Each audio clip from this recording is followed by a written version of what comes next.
Every time you start to believe in the New York Mets, they lose a game so bad that all the doubts creep right back in.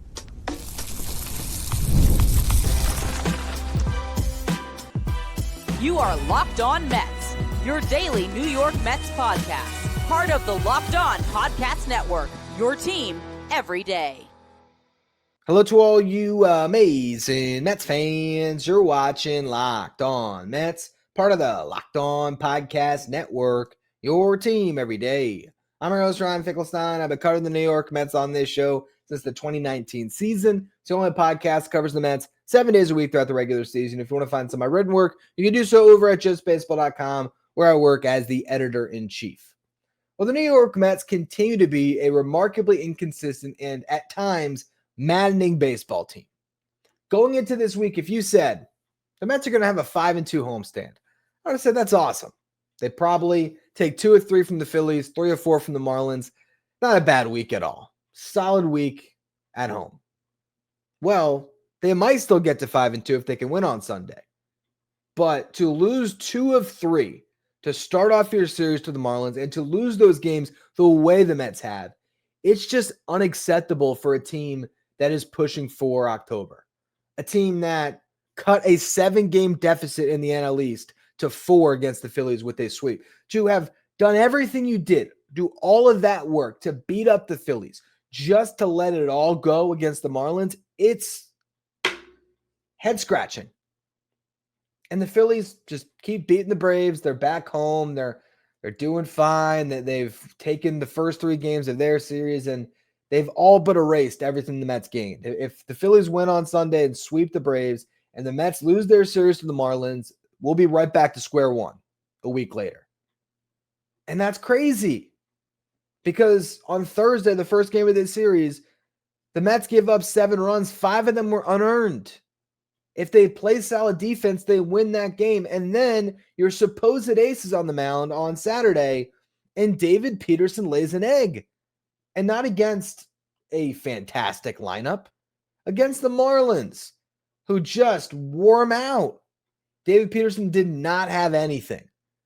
Couldn't get swing and miss below the zone. And there's a big difference when you're just talking about pure stuff. The way that David Peterson's stuff plays in zone compared to a Nolan McLean, it's different. David Peterson needs to get the swing and miss just outside the zone, and he needs to be pinpoint with his command. And if he's not, he's going to get hit really hard. And so he puts the Mets into a hole multiple times because he gives up 5 runs in the first inning. The Mets start climbing back, and then he gives up 3 runs after they give him 3 runs of support. First 2 innings, the Mets score 3 runs. They're chipping away. David Peterson puts up a 0 in the second inning. He goes back out for the third, with now the game being 5-3. Mets climbing back into it. If Peterson can just steady the ship and hold on for 4 or 5 innings, you give it over to the bullpen, you might win this game. But instead, he gives up 3 more, doesn't get an out in the third inning. It's a double, then he walks 2 to load the bases, and then he gives up a couple of hits, and eventually they finally get Chris Davinsky into the game, who gets a double play ball that scores the 8th run for the Marlins, but gets the Mets nearly out of the jam, and he gets another ground ball to get out of it. But they're trailing 8-2 when they go to bat in the bottom of the third, and this lineup is not the issue. Did they get the big run where they needed at the end? No, and there's still a inning that really is irritating about the Mets in this game, because even though they score 8 runs, they had an opportunity to tie the game back up when they let go of the lead. But let's take it all from the top here. Francisco Lindor, leadoff homer in the bottom of the first, his 26th of the season. Second inning, the Mets are gifted a run on some errors by the Marlins. So it's actually 5-2. My bad, 5-2 going into that third inning, not 5-3. He got 2 runs of support, but he again gives up those 3 runs. So it's 8-2 Marlins going into the bottom of the third, not 8-3. Juan Soto then in that third inning draws a leadoff walk. Brandon Nimmo hits a double after Pete Alonso got out. Mark Vientos then hits a 3-run homer, so that 6-run deficit gets cut in half. 15th homer of the season for Vientos, and his 8th in his last 13 games played. Really swinging the bat well. Juan Soto homers in the 4th inning, a solo shot, then hits a 2-run homer in the 6th, and brings the Mets all the way back. Today should be a day celebrating Juan Soto. We should be talking about how Juan Soto finally has his OPS over 900, how he is 5 home runs away from 40 on the season and 5 stolen bases away from 30 bags. So he might have a 40-30 season in his first year in the Mets uniform, and this is a supposed down year. He goes 2 for 2 with 2 homers, 2 walks, and a hit by pitch. So he got on base in all 5 trips to the plate. But the Mets lose. And they lose because Tyler Rogers gives up a run after Devansky gives them 3 scoreless, and Brooks Raley is a perfect frame after that. But Tyler Rogers comes on after Soto ties up the game, gives up a couple of hits and a sacrifice fly, and the Mets are trailing by 1. And then this is where the lineup really just blew it, because Jeff McNeil leads off the bottom of the 7th inning with a triple. Standing on third base with nobody out. You got to get that tying run home. You got to. One way or another. Brett Beatty gets into a good count. He looks at 3 balls. He's sitting 3-0. First pitch, or not first pitch, but he looks at the first strike. So now he's sitting 3-1. Gets a cutter. Could not have been more center cut. Right down the middle. And he hammers it into the ground. It's hit to the second baseman, if memory serves, but no chance for McNeil to try to score on that play. It would have been foolish to, because there was only 1 out. So you have another chance. Just get a ball into the outfield. Luis Torrens was coming up. Carlos Mendoza goes with Starling Marte. Marte strikes out. And then Cedric Mullins is the one guy that hits one into the outfield, hits a line drive to left, but is caught for the final out. So it's pointless at that stage after Beatty and Marte couldn't get the job done. And you just knew, when you can't bring in Jeff McNeil with the tying run, when he leads off an inning with the triple, you just knew the Mets were going to lose the game. No doubt about it. And to make matters worse, they sent Edwin Diaz out for the 9th inning, and he gives up a couple more runs to make it a 3-run deficit. The Mets got the tying run up to the plate in the 9th inning, but Cedric Mullins struck out. The Mets this year are 0-55 when trailing after 8 innings.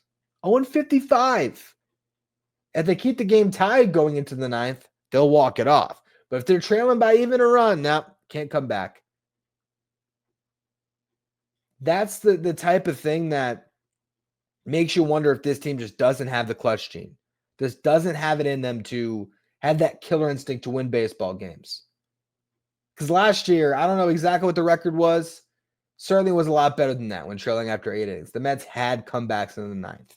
They had grit to them. And I don't even want to make it about the lineup, because the lineup has been the best in baseball in August. And that's not hyperbolic. That's factual. We'll talk about it in the final segment. But it's the pitching that keeps letting this team down. And what we're going to go through in the next segment, because Brandon Sproat had another great start. Was the Syracuse Mets rotation just always better? Should the Mets have just leaned into the top prospects a month ago? And should they continue to lean further into the top prospects?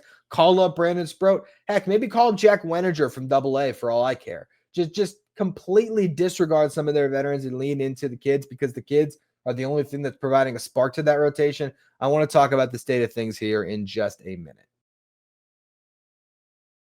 Are you still paying full price for gas? Stop leaving money behind. Get real cash back every time you fill up with the free Upside app. Simply download the free Upside app in the App Store or Google Play right now and start earning cash at the pump today.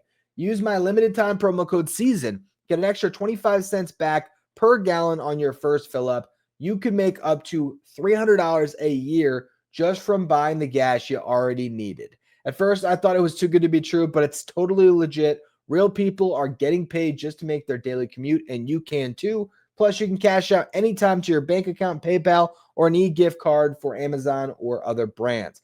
Don't let this offer drive on by. Download the free Upside app now and use my limited time promo code SEASON for a limited time 25 cents per gallon bonus. This promo code SEASON. Offers vary by user and location. Go to upside.com for terms and conditions. If you're watching on YouTube today, do me a favor, hit that subscribe button. Help us get closer to our next goal of 15,000 subscribers. Getting closer and closer. I appreciate all of you who continue to subscribe. So if we go back a month ago, was the Syracuse Mets rotation better than the New York Mets rotation?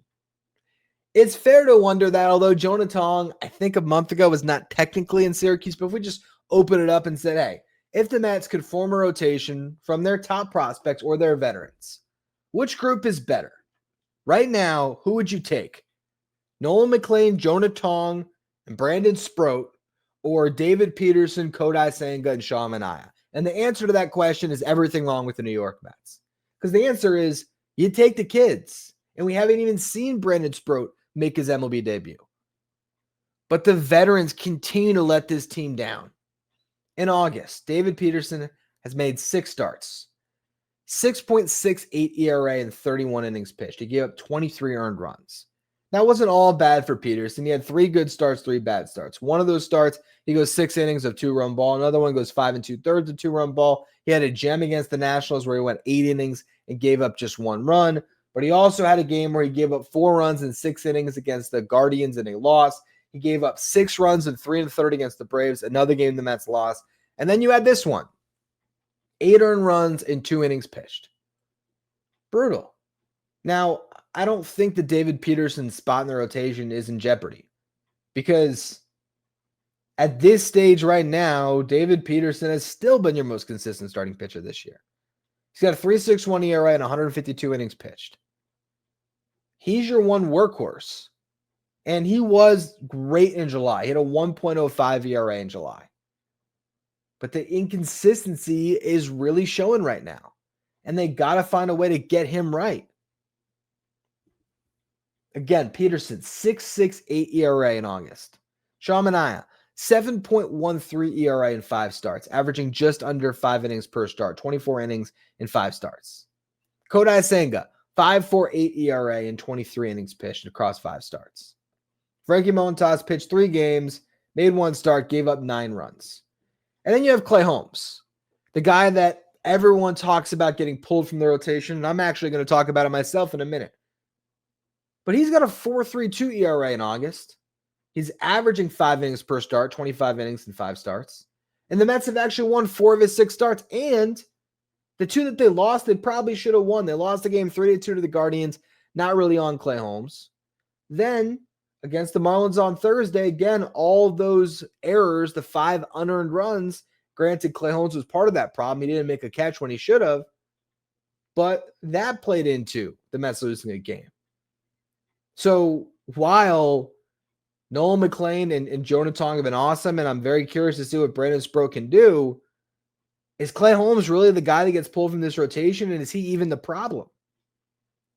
I don't think he is, but as we'll talk about more in the next segment, I think he can be part of the solution for another problem the Mets have in their bullpen. But let's talk about the kids, because 4 games have been started this month by Nolan, McLean, and Jonah Tong. 3 by McLean, 1 by Tong. The Mets won all 4 games. There's clearly something to be said, not only just about their performance, but about the energy they're bringing the ball club when they take them out. The confidence that the veteran hitters and position players are getting from these guys and the way they're playing defensively, the way they're swinging the bats, compared to maybe just a doubt.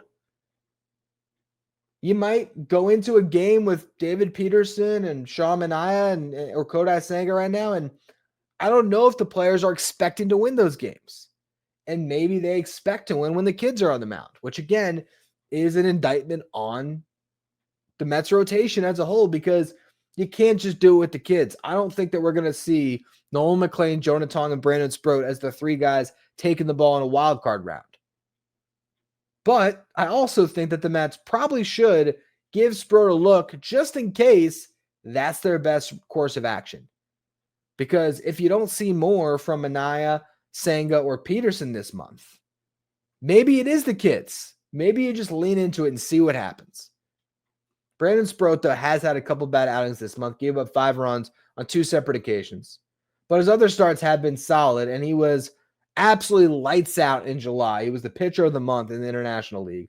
Allowed 2 runs in 27 innings pitched, 33 strikeouts, 0.67 ERA. That's when he was sort of knocking on the door. We all thought he might come up even before Nolan, McLean. But again, a couple bad outings. On Saturday night, though, last night, he was outstanding. 7 shutout innings, allowed 3 hits, 2 walks, struck out 9. Fastball was up to 99. He got a ton of whiffs, particularly on his slider. Looked really good. Problem for the Mets is if they want to integrate Sproat into this rotation, whose spot is he taking and when is he available to pitch?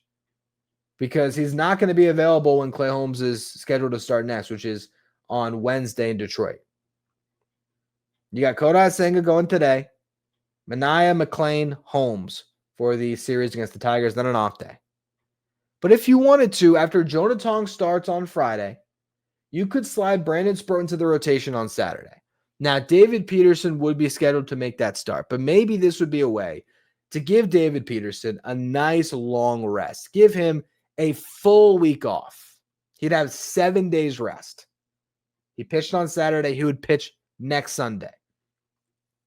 Maybe that's how you get the best out of him. And also, that allows you to push Kodai Senga back into the Phillies series. Hopefully, Senga goes 7 shutout today and looks like himself, and maybe there's some confidence there. And if there is, you could push Senga to that Philly series to give yourself one last crack at the team ahead of you in the NL East. Because then you would go Senga, Manaea, McLean, Tong in that series. And that might be the best 4 starting pitchers you have. So sliding in Brandon Sproat next Saturday might make sense. Or the Mets will just lean into what they've been doing, and they're going to trust this current 6-man rotation. But I think the other issue that the Mets have is this bullpen hasn't been very good. And Clay Holmes has a lot of experience pitching in leverage. So you could potentially solve 2 problems. You could get Clay Holmes acclimated to a role that he might be best served to fill, helping out this bullpen, a role that come October probably suits him better than being one of your 3 or 4 starting pitchers. So you make that move, you call up Sproat so he gets a handful of starts just to see what it looks like. Is it outside the realm of possibility that Brandon Sproat could outpitch a couple of the guys in the Mets rotation by October? I don't think that's crazy. Could he outpitch David Peterson, Kodai Senga, and Sean Manaea with the way they've been throwing the baseball? I think it's a possibility. Could he outpitch Jonah Tong potentially? Yeah, he could. So I would go to it just because, to me, what the Mets have going for them right now is the kids. And maybe they just feel very confident in McLean and Tong, and they know more than me. So they might be evaluating Brandon Sproat and just think that he doesn't have everything he needs to go into a big league start and thrive. But they made it seem like it was a really tough decision to choose between Sproat or McLean. And if it was a decision you labored over, I just don't get not giving him a shot to impact this team. And if he's going to impact this team, does he have a better chance to impact this team as a reliever, learning that job on the fly, or does he have a better shot in the rotation? And I think it's the rotation. And I think if you are trying to get an arm into your bullpen that's going to be a difference maker, between Brandon Sproat, Dylan Ross, who we've talked about a lot in this show, pitching prospect in Syracuse, a reliever that throws over 100, or even the guys that are up, like even Jonah Tong being put into a bullpen role, or Tyler McGill coming off the IL. Clay Holmes clearly is the best option to bolster this bullpen. And I don't even think it's close with the experience that he has. So I do wonder if the Mets decide to go to that at some point soon here. Because if they have a 6-man rotation for the final 3 weeks of the season that includes 3 of their top prospects, maybe they're going to infuse this team with enough life that it hopefully rubs off on the 3 veterans in Peterson, Senga, and Manaea. But also, if these guys just keep it up, maybe that's your formula. And that's what you ride all the way to the playoffs, maybe even in the playoffs. But I do find it hard to believe that the Mets could go on a legitimate run and make teams sweat in October if the veterans don't figure it out. So David Peterson needs to have a much better month. And I'll tell you, last year, there was a point in time where I remember doing a show in, I want to say August. I was probably early August, where I was saying maybe the Mets should DFA Jose Quintana and call up Brandon Sproat, I think, funny enough. If I try to follow and remember what I was talking about a year ago. But Jose Quintana had a brutal stretch last year. And then he righted the ship at the perfect time. It ended up being an arm that the Mets were able to count on in October. So that's what you got to hope on with David Peterson, that he can do something similar. And maybe Kodai Senga starts to turn his season back around in this start today. But what I want to talk about in the final segment, I want to talk about this offense and just what the Mets wasted this month, because this is likely going to be the worst month of the season for the Mets.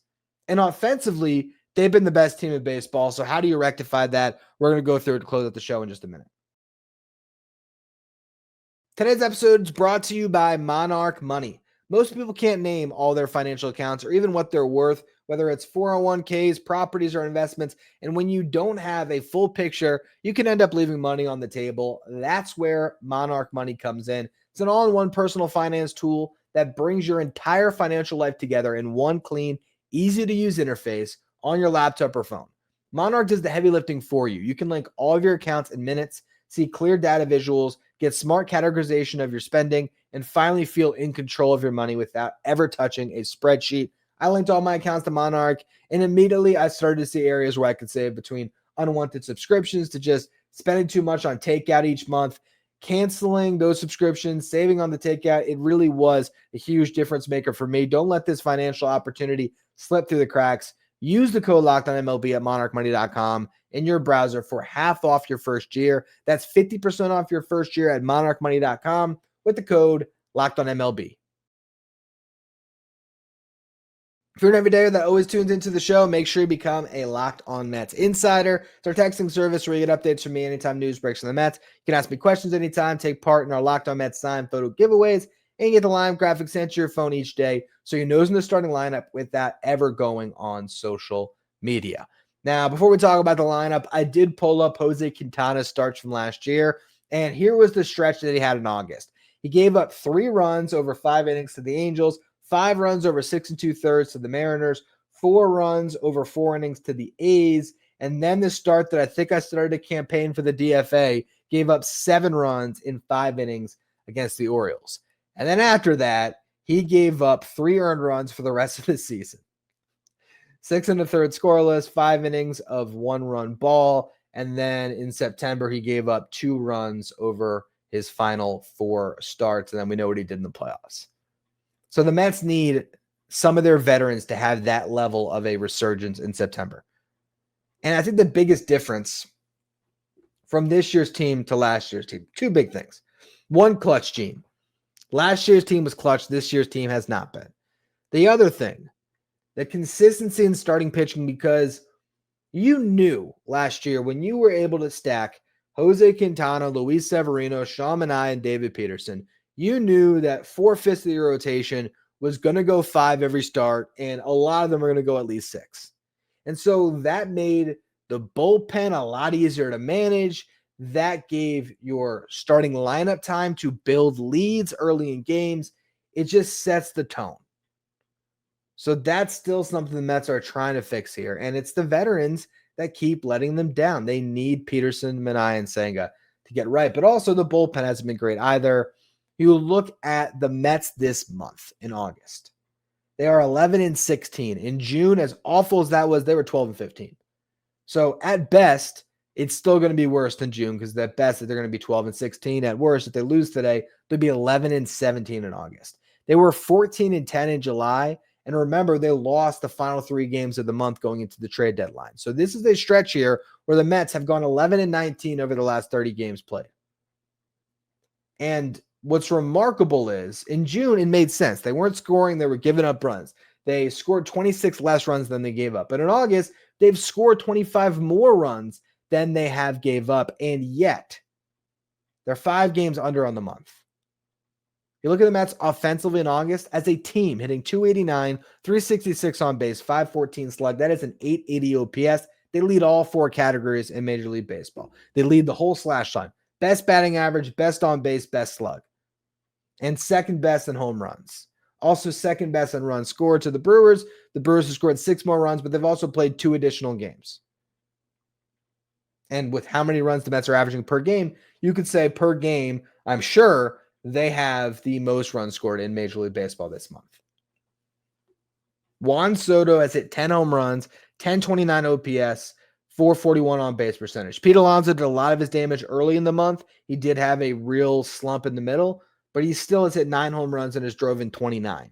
Mark Vientos, 8 home runs, 22 RBIs. Francisco Lindor hitting 354 in August with a 1014 OPS. He's hit 6 home runs. Brett Beatty, 4 home runs, hitting 357, 430 on base, 557 slug. He's got a 987 OPS in August. Only Luis Torrens, Hayden Sanger, Cedric Mullins, and Ronnie Mauricio have an OPS under 700 in the month of August. And Torrens wasn't playing much early on in the month when Alvarez was awesome. Sanger just came into the fold. Mullins obviously got a lot of playing time. And while his OPS is bad, it's not dreadful. It's in the 680s. Not good, but certainly not as bad as Ronnie Mauricio's, which is in the 400s, but Ronnie hasn't been playing.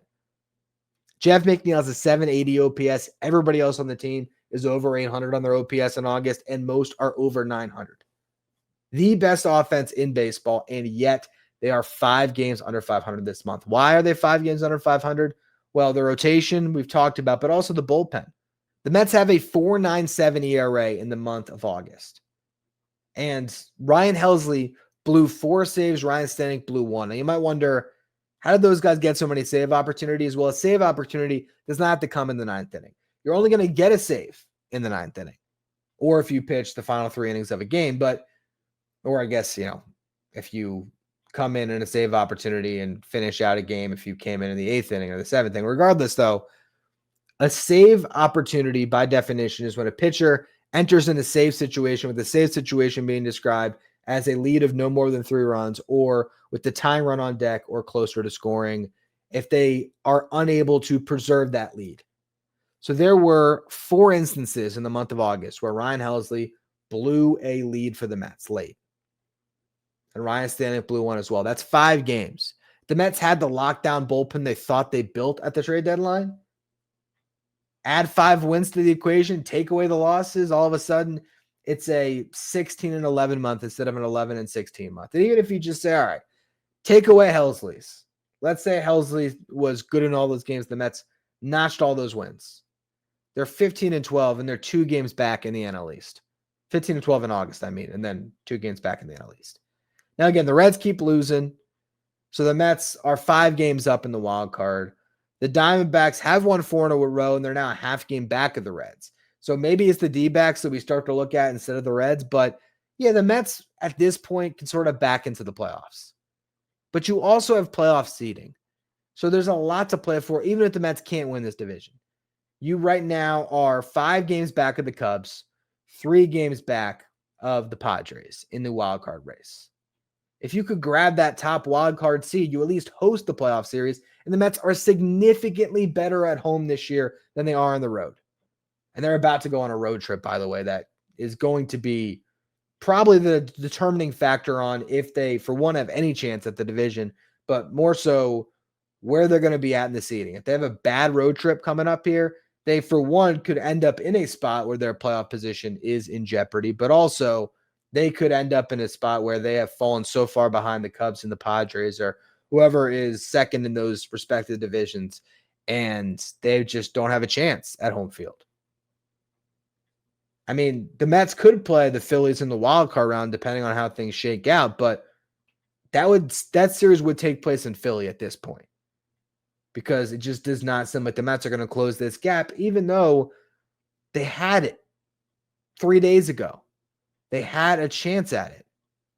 And they still could chip away over the next 11 games they're going to play here. They can chip away at the Phillies, and they could beat the Phillies in Philadelphia, and that could change everything. And they maybe could get back in this division. But if they're going to do that, they have to get better performance from their starting pitching, and they have to figure out this bullpen. It should not be this shaky of a bridge to get to Edwin Diaz. And that's where I go back to the Clay Holmes thing. I just feel like he's your best chance at finding an option in those late innings. Because even though Tyler Rogers overall has been good, it still does not feel like a sure thing when he's on the mound that he's going to put up a 0. And the same certainly goes for Helsley. It pretty much goes for everybody but Brooks Raley. Brooks Raley is the only one that I think is a suitable setup man, and he's not even being used as the 7th or 8th inning guy. He's often coming in earlier than that. Now, part of that is the starting pitchers aren't going deep enough. But the Mets can use another option in that bullpen. And I just want them to lean into what's working. And what's working right now is the youthful energy that Nolan, McLean, Jonah, Tong are currently bringing and what could be brought, I think, if they brought up Brandon Sproat as well, to just give you another start that is appointment viewing for your fans. And it just seems like when these kids are on the mound, the team plays better. So maybe that's another part of it that they should be examining here. But the Mets really need to have that sense of urgency. They have to win this game. And hopefully Kodai Senga finally has a really good start. That would do wonders for this team. And then if you hit the road trip and do your thing, you're going to be fine in this playoff race. And again, you could probably back your way in, but this team needs to play better baseball so that they can really have that true confidence in October. Because this just does not feel like a team that has learned how to win consistently. And last year they had to. Their back was against the wall for months. They literally had to win each and every one of those games to get in via tiebreaker. This year, maybe just the position that they are in where it's 5 games that they have a lead right now before being out of the playoff mix, where it's just hard to get up for it the same way, but it shouldn't be. This should be a year where you're looking at unfinished business from last year, a team that certainly was capable of going the distance. They ran out of steam against the team that was obviously better in the Dodgers, but the Mets really were just such a great team in 2024. And this year, with better players, they haven't been. So we'll see. We'll see if Kodai Senga can get things back on track. I'll be talking about that on tomorrow's show. I also didn't even mention on today's show. I wanted to do some prospect stuff, but we couldn't get to it. I also wanted to touch on the fact that Francisco Alvarez played a game, which is insane. He played a game 3 days after breaking his pinky. He DH'd, so we still don't know about the receiving with his glove hand now that he has that broken pinky. But he's swinging a bat in game. I don't think he got a hit or anything, but still, the fact that he went back out there, that guy is tough as nails, and that's really exciting to just see that he's pushing to come back, because Francisco Alvarez is another guy that can bring this team a jolt of energy and youthful exuberance that they frankly need at this moment. So we'll see what the Mets do. We'll see if they can avoid further embarrassment against the Marlins on Sunday, and I'll be back for a show tomorrow. As always, thank you all for listening. Make sure you follow, rate, and review wherever you get your podcasts. If you're watching on YouTube, hit that subscribe button. Help us get closer to our next goal of 15,000 subscribers. If you want to be part of our Locked On Mets texting service, you can find a link in the episode description. Go to subtext.com/LockedOnMets. Thank you for making Locked On Mets your first listen, your first watch every day. Now for your second watch, head over to YouTube and check out the first ever 24/7 streaming channel that covers everything in the world of sports, talking about Locked On Sports Today, the local news from each team, league wise from each league. You can find Locked On Sports Today streaming 24/7 on YouTube.